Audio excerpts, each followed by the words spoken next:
오늘은 구약 성경 349면 어간에 있는 여호수아 20장 1절에서 9절까지 있는 말씀을 중심으로 해서 우리가 도피성이라고 하는 것에 관해서 함께 좀 살펴보려고 합니다. 여호수아 2장 20장 1절에서 9절까지 있는 말씀을 먼저 봉독해 드립니다. 여호와께서 여호수아에게 말씀하러 이르시되 이스라엘 자손에게 말하여 이르기를 내가 모세를 통하여 너희에게 말한 도피성들을 너희를 위해 정하여 부지 중에 실수로 사람을 죽인 자를 그리로 도망하게 하라. 이는 너희를 위해 피의 보복자를 피할 것이라.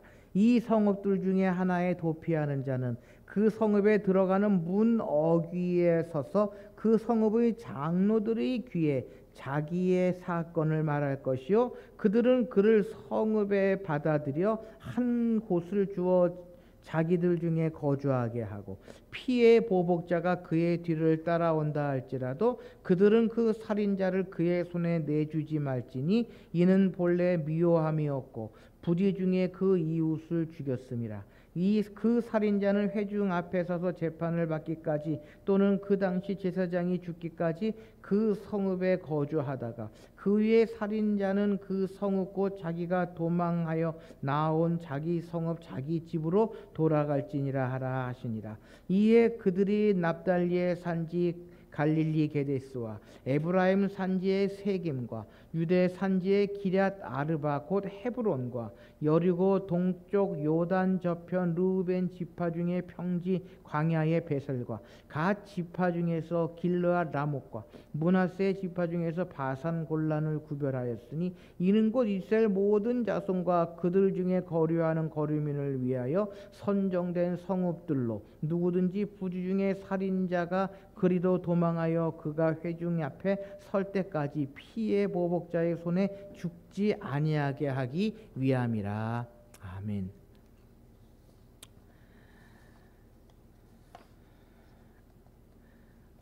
여러분, 어느 시대에 어느 사회를 막론하고요, 인류의 공통된 꿈은 이상적인 사회에서 행복하게 사는 것일 것입니다.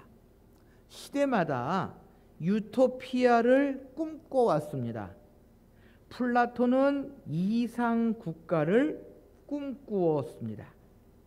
우리나라도요, 허균의 홍길동전에 보면 율도국이라고 하는 이상의 나라가 나옵니다. 사회주의 공동체주의도 일종의 이상 나라를 꿈꾸는 과정 속에서 나왔다라고 해도 과언은 아닐 것입니다. 자유, 평등, 박애가 실현되면 이상적인 나라가 될 줄로 생각했습니다. 함께 노동하고 모든 것을 함께 나누어 가지면 이상적인 사회주의 공동체가 될 줄 알았습니다. 그러나 여러분, 아무리 인간적인 지혜를 가지고 기술의 문명과 경제적인 발전을 이루어도요, 이상적인 나라가 될 수 없음을 우리가 얼마나 절실히 느끼고 있습니까? 삶의 질이 점점 좋아지고 있습니까? 함께 더불어 행복한 나라가 되어가고 있습니까? 우리가 늘 주기도문으로 기도하는 우리가 꿈꾸는 하나님의 나라는 어떤 것입니까? 우리가 계속적으로 살펴보고 있는 것과 같이 젖과 꿀이 흐르는 가나안 땅을 통해 우리는 하나님의 나라에 대한 지식을 조금씩 알 수 있다라고 하는 것입니다. 여러분, 이스라엘 백성들이요, 하나님께서 약속하신 젖과 꿀이 흐르는 가나안 땅에 들어간다고 그들이 참으로 유토피아, 이상적인 나라가 될 수 있었겠습니까? 오늘 우리는요, 하나님이 제정하신 한 제도를 통해서 진정 가나안 땅의 복이 무엇인지를 알아보고자 한다라고 하는 것입니다. 이제 정복과 땅 분배의 일이 끝났습니다. 그래서 여호수아 1장에서 12장까지는 말씀드렸던 것처럼 정복 전쟁이었고요. 13장에서 19장까지는 그 점령한 땅의 분배의 일이 끝났습니다. 그리고요, 오늘 우리가 읽은 말씀은 땅 분배의 최종적인 부분이다라고 이야기할 수 있을 것입니다. 가나안 땅을 아브라함의 자손들에게 주시겠다 약속하신 지 690여 년 만에 성취되었습니다. 모든 사람들이 함께 행복하게 살 수 있는 구조를 만들어 놓았습니다. 경제적 평등이 이루어진 것입니다. 의식주의 안정을 취할 수 있게 되었던 것입니다. 그렇다고 인간이 이 적과 꿀이 흐르는 땅에서 행복을 누릴 수 있을까요? 이제 하나님은요, 한 가지 제도를 통해서 진정 가나안 땅이, 하나님의 가나안 땅이 무엇인지를 우리에게 알려주고자 하셨다라고 하는 것입니다. 바로 그것이 도피성 제도를 마련하는 것이었습니다. 이 도피성 제도는요, 가나안 땅에서 펼쳐질 여호와의 새로운 사회를 위한 계획의 중요한 청사진 중에 하나입니다. 여호수아에게서는 이것만 말씀하시고 있습니다. 그만큼 상징성과 중요성이 있다는 말씀입니다. 폭력이 난무하는 사악한 가나안 사회와는 달리 여호와의 새로운 사회에 대한 이상이 무엇인지를 도피성 제도를 통해서 하나님께서는 이스라엘 백성들에게 알려주고 계시다라는 것입니다. 더 나아가서 이 도피성은요, 신학적인 의미에서 살펴볼 때에 이 도피성은 예수 그리스도임을 우리가 신학적인 사고로 파악할 수 있어야 한다라고 하는 것입니다. 어쨌든 우리가 결론 부분에서 이 말씀은 좀 더 구체적으로 말씀을 드리고요. 먼저 우리가 이 도피성이 무엇인가에 대해서 우리가 같이 한번 좀 생각해 보고자 합니다. 여러분, 도피성의 첫 번째 언급은요, 출애굽기 21장에 기록이 되어져 있습니다.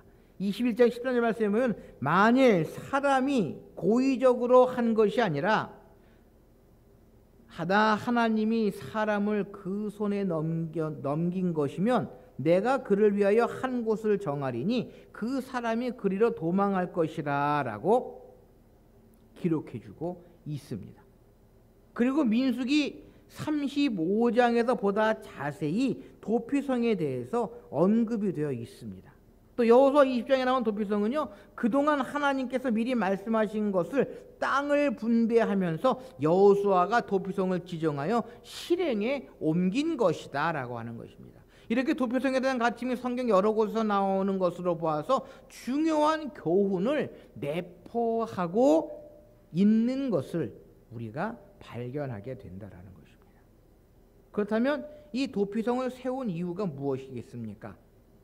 그 이유가요, 민수기 35장 11절 12절 말씀에 보면, 너희를 위하여 성읍을 도피성으로 정하여 부지 중에 살인한 자가 그리로 피하게 하라. 이는 내가 복수할 자에게서 도피하는 성을 삼아 살인자가 회중 앞에 서서 판결을 받기까지 죽지 않게 하기 위함이라라고 기록이 되어져 있습니다. 그리고 오늘 보면 여호수아 20장 3절 말씀에 보면은요, 부지 중 실수로 사람을 죽인 자를 그리로 도망하게 하라. 이는 너희를 위해 피해 보복자를 피할 것이라 라고 기록하고 있는 것입니다. 무슨 뜻입니까?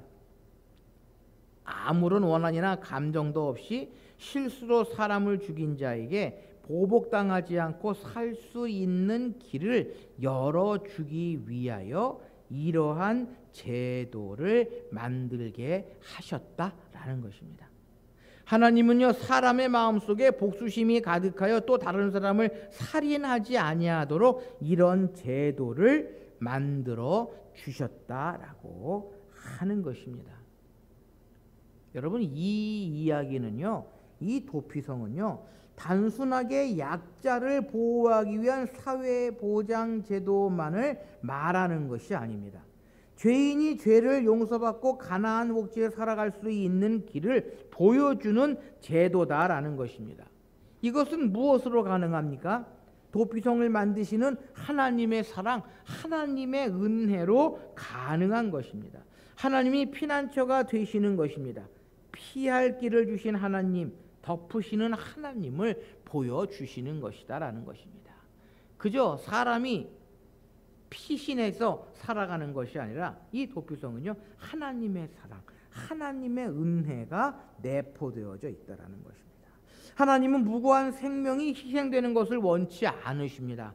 하나님은 외적 결과만 보시지 않고 중심을 보시는 분이시기 때문입니다. 그런데 근본적으로 죄를 용서하기 위해 하나님의 사랑을 표현한 것이 무엇입니까? 그리스도의 십자가입니다.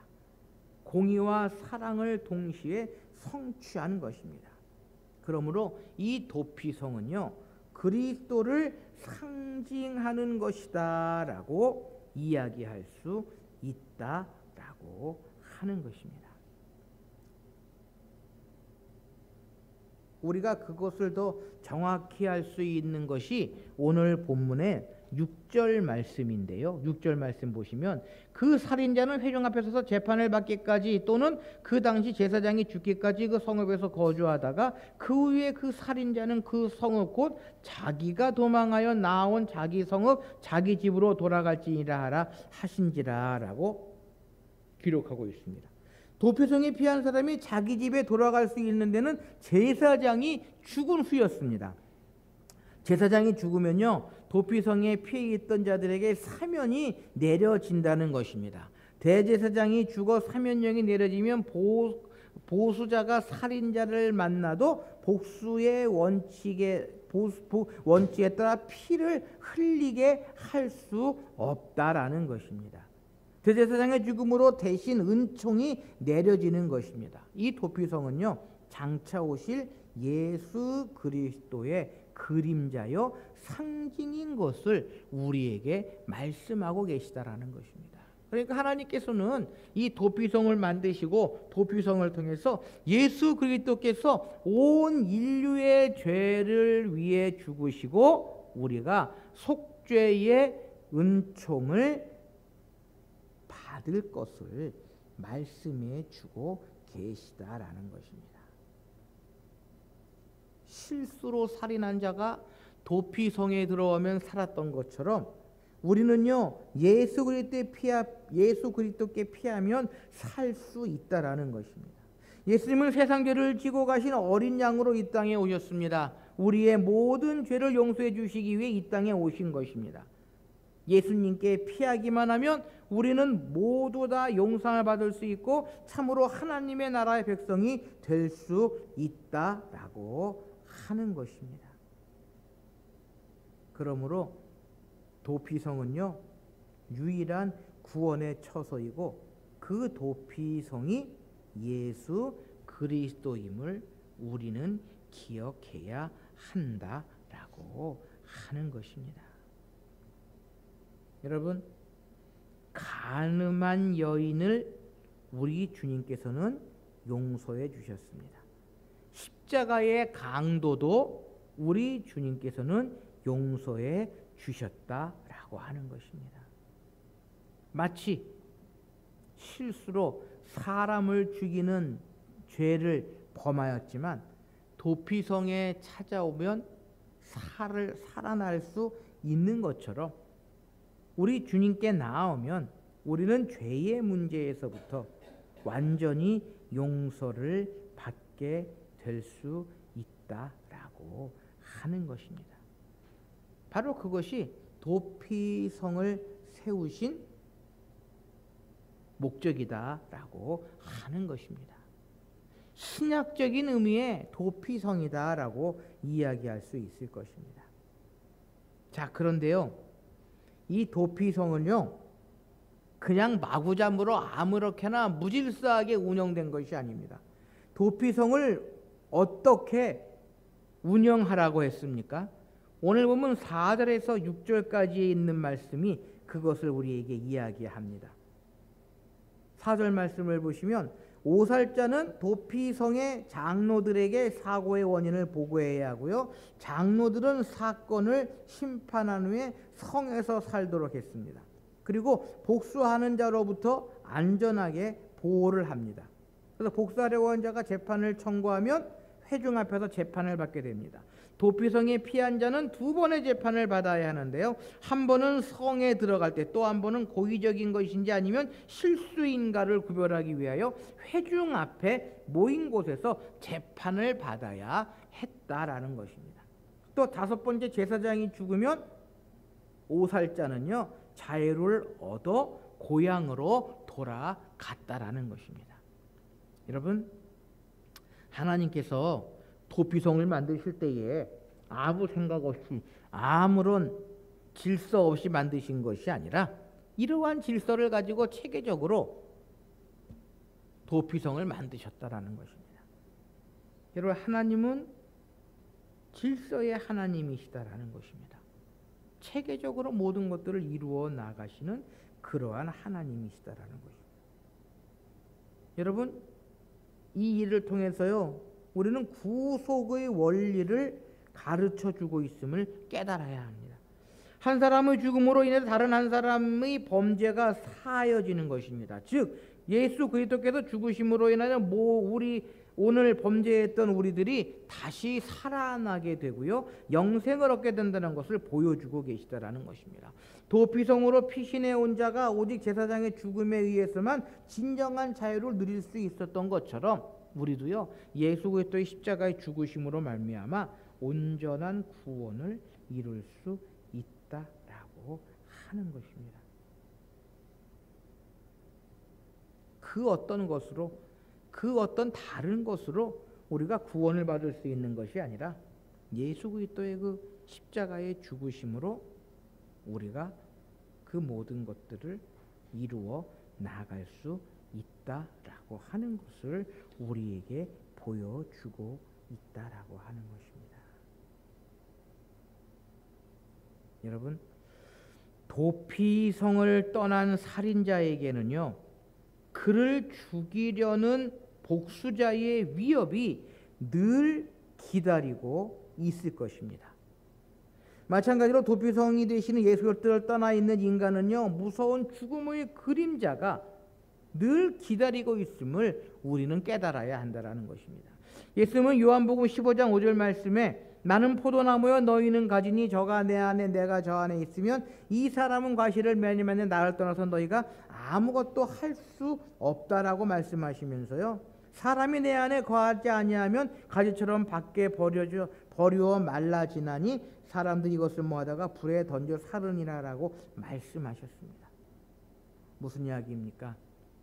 도피성에 들어온 오살자, 도피성은 안전한 곳일 것입니다.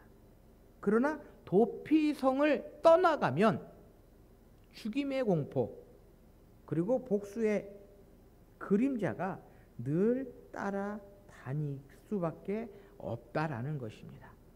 그러나 대제사장이 죽게 되면은요, 그 모든 것이 면하여지고 사하여진다라고 하는 것을 도피성을 통해서 우리가 알 수 있고요, 바로 예수 그리스도께서 십자가의 죽으심으로 우리가 구원을 받는 길이 열려지게 됐다라고 하는 것입니다.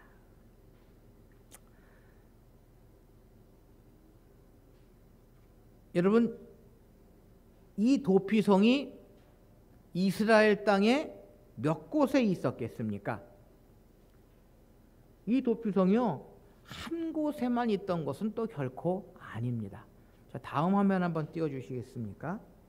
하나님은요, 여호수아에게 도피성을 만들라고 하셨는데 여호수아는 이 도피성을 한 곳에만 만들어 두지 않았습니다. 다음 페이지 한번 넘겨주십시오.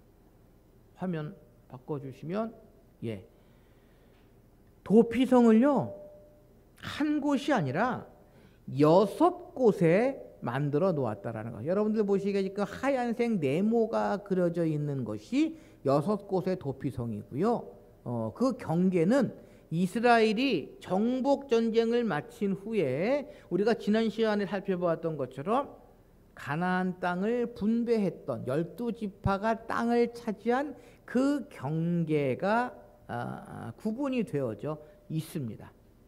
그래서요 도피성은 한 곳이 아니고 6곳에 만들어졌습니다.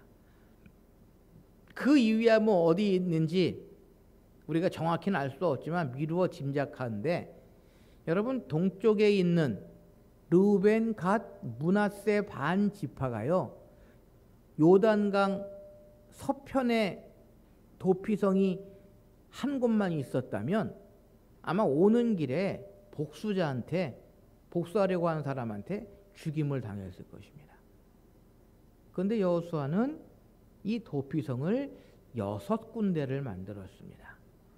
요단 동편 르우벤, 갓, 므낫세 반지파 쪽에 3군데, 요단 서편의 지파들 가운데에 3군데, 도합 6군데를 만들어 놓았다라는 것입니다. 그래서요 게데스, 세겜, 헤브론, 베셀, 그리고 라못, 골란, 이렇게 6곳의 도피성을 만들어 놓았다라고 하는 것입니다. 그래서 많은 성서학자들이 이 왜 6곳의 도피성을 만들어 놓았느냐라고 하는 것을 설명하는데요.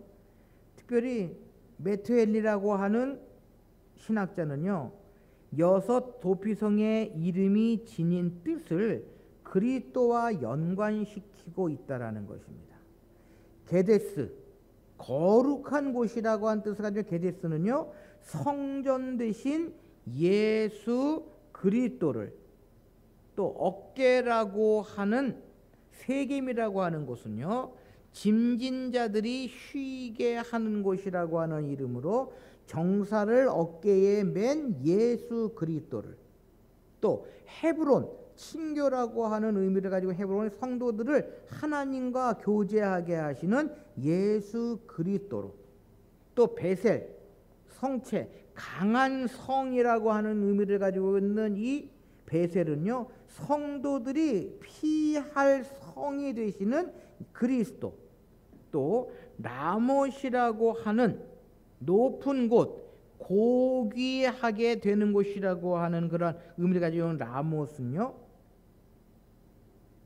성도들을 높은 하늘에 앉게 해 주시는 그리스도를, 그리고 마지막 골란, 기쁨이라고 하는 뜻을 가지고 있는 골란은요 성도들에게 기쁨을 주시고, 또 시험당한 자들을 회복시켜 주시는 그러한 그리스도를 상징한다라고 설명을 하고 있다라고 하는 것입니다. 그런데요, 뭐 그 해석이 어쨌든 우리가 이 도피성의 의미를 정확하게 알 수 있는 의미는요 7절 말씀에 구별하였다라고 하는 것, 그리고 8절 말씀에 택하였다라고 하는 것을 우리가 주목해 보아야 한다라고 하는 것입니다. 구별해서 택했다, 구별해서 택하였다. 무슨 이야기입니까? 여러분, 구별의 원리와 은혜의 원리는요 그리스도의 사람들, 하나님의 사람들을 하나님께서는 택하시고 구별하셔서 하나님의 은혜 안에 거하게 하신다라고 하는 것입니다. 그냥 마구잡이로 아무나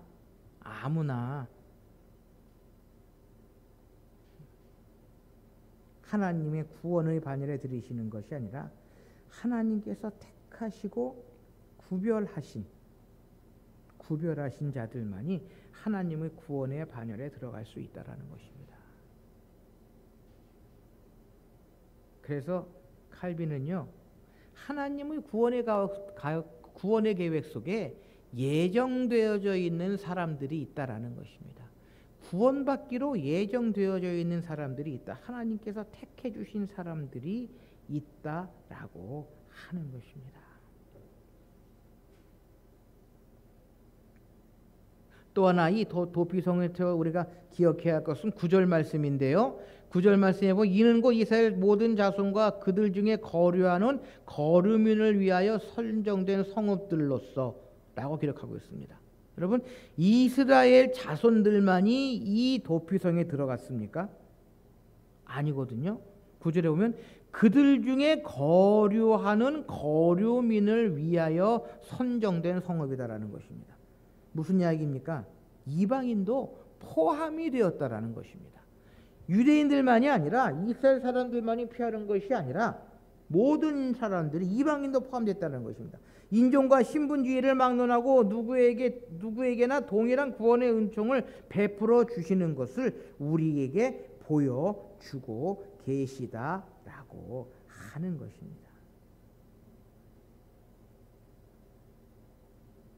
바로 도피성은요, 구약시대 먼 옛날 여호수아 시대 때만 있었던 그러한 것이 아니라 예수 그리스도, 더 나아가서 오늘 이 시대에도 우리에게 주시는 하나님의 은혜요, 하나님의 사랑이요, 우리가 구원받을 수 있는 길임을 말씀해 주고 계시다라고 하는 것입니다.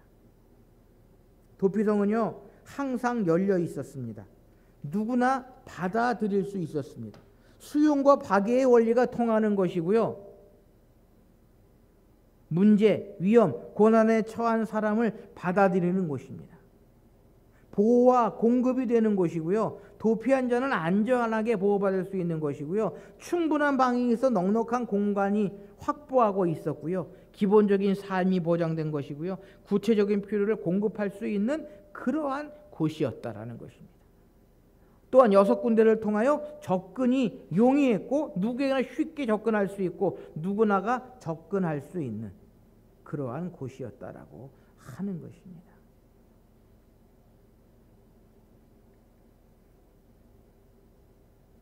그리고 이 도피성은요, 제사장으로 말미암아 완전한 해방이 있을 수 있는 그러한 곳이었다라는 것입니다.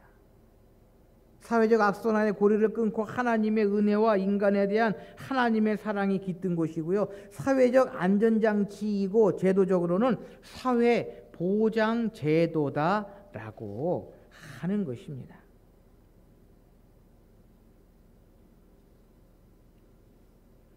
여러분, 우리가 세상에 살아가면서요, 지은 죄보다 모르면서 지은 죄보다 알면서 지은 죄가 더 많을 것입니다.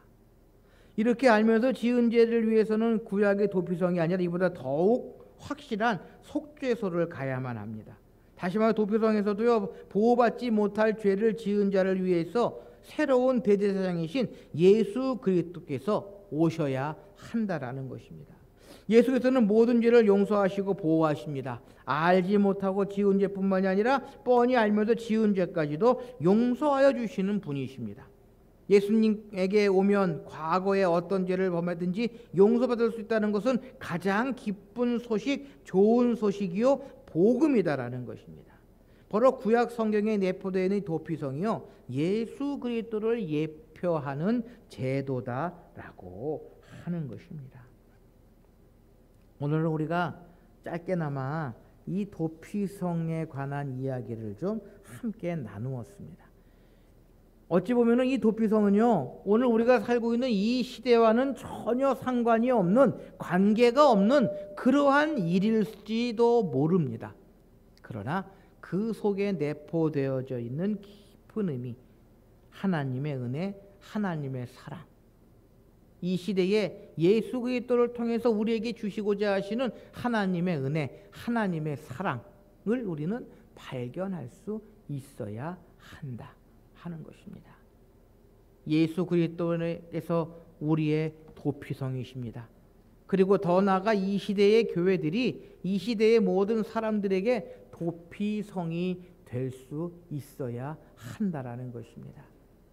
도피성에 찾아왔던 이스라엘 백성들처럼 오늘 이 시대의 사람들이 교회를 찾아오고 예수 그리스도께로 나올 수 있어야 한다라고 하는 것입니다. 도피성은요, 먼 옛날 여호수아 시대 이스라엘 백성들에게서 끝난 것이 아니라 오늘 이 시대에도 지속되고 있음을 우리는 기억해야 하는 것입니다.